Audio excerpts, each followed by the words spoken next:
ఏమైంది? వడ్ల అమ్ముడు వేనేయా? సౌకర్యం వచ్చిండా?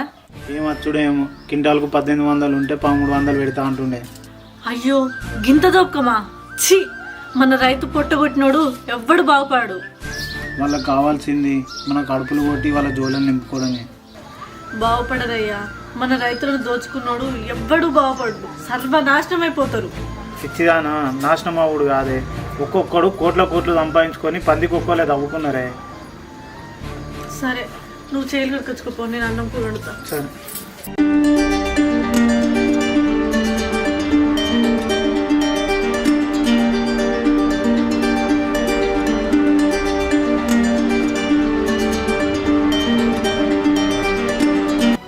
ఏం బాగుండడం రా, మా రైతు జీవితాలు బాగుండడం ఒక్కలరా.